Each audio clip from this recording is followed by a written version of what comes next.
Praise the lord. దేవునికి మహిమ కలుగును గాక. ప్రతిరోజు క్రమం తప్పక వాగ్దానాన్ని వీక్షిస్తున్న ప్రతి ఒక్కరికి యేసయ్య నామములో ప్రత్యేక వందనములు.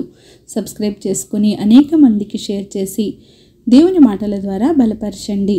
ఈ దినమునకై ఏర్పాటు చేయబడిన దేవుని వాగ్దానము మత్తయి సువార్త 21వ అధ్యాయము 31వ వచనము.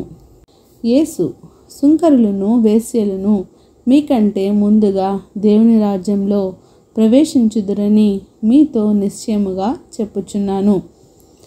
ఒక మనుషునికి 2 కుమారులున్నారు.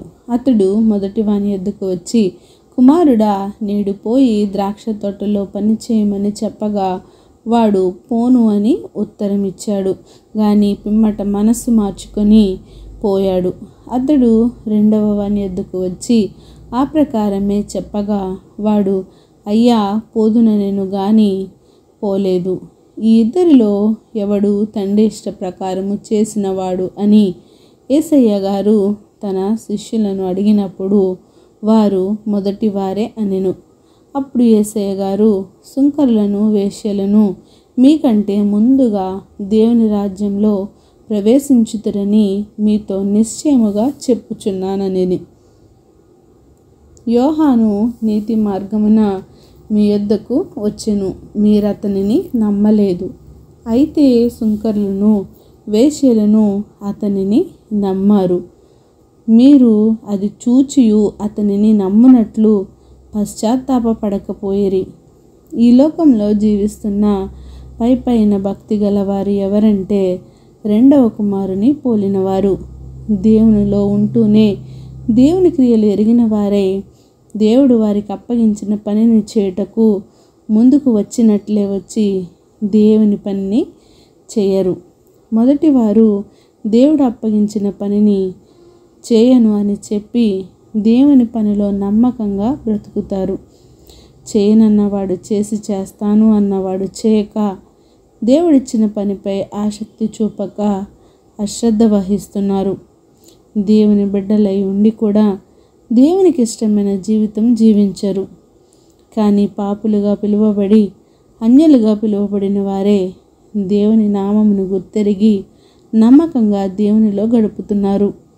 కనుకనే యేసయ్య గారు సుంకరులను పాపులను దేవుని రాజ్యంలో మొదటిగా ప్రవేశిస్తారు అని సెలవిచ్చారు. పైకి ఎంత భక్తిగా ఉన్నామని కాదు, కానీ దేవునిలో నిజమైన జీవితాన్ని జీవిస్తున్నామా అని మనల్ని మనం ప్రశ్నించుకోవాలి. ఈ వాక్యం దేవుడు దీవించునుగాక. ఆమేన్. చిన్ని ప్రార్థన. మమ్మల్ని అతి మిక్కిలిగా ప్రేమించిన మా ప్రియ పరలోకపు తండ్రి, మీరు ఇచ్చిన వాగ్దానంకై వందనాలు దేవా. ఎవరైతే ఈ వాక్యాన్ని విన్నారో, విన్న వాక్య ప్రకారం వారి జీవితాలను సరిచేసుకొని వాక్యానుసారంగా జీవించే జీవితాన్ని ప్రతి ఒక్కరికి దయచేయండి దేవా. అవును నాయన, ఎంతో భక్తి గల వారి వలె ఉండి నాయన, మిమ్మల్ని ఆశ్రయించక మీలో నిలబడక దారి తప్పిపోతున్నామేమో తండ్రి. ఒకసారి మమ్మల్ని మేము పరీక్షించుకొని నీలో నిజమైన భక్తి కలిగి నిన్ను నిజముగా సేవించే బిడ్డలుగా మమ్మల్ని ఉంచండి. ప్రార్థన వస్తుకొని ప్రతి ఒక్క బిడ్డని సమయంలో జ్ఞాపకం చేసుకోండి. వారి అవసరతలను అక్కరతలను ముందుగా ఎరిగిన దేవా, వారి అవసరతలను తీర్చి వారికి నిండైన ఆశీర్వాదాలు దయచేసి సమస్త ఘనత మహిమ ప్రభావాలను మీరు ఆరోపించుకుంటారని యేసుక్రీస్తు పరిశుద్ధ నామమున ప్రార్థించి అడిగి వేడుకొంచున్నాను మా తండ్రి. Amen. God bless you all.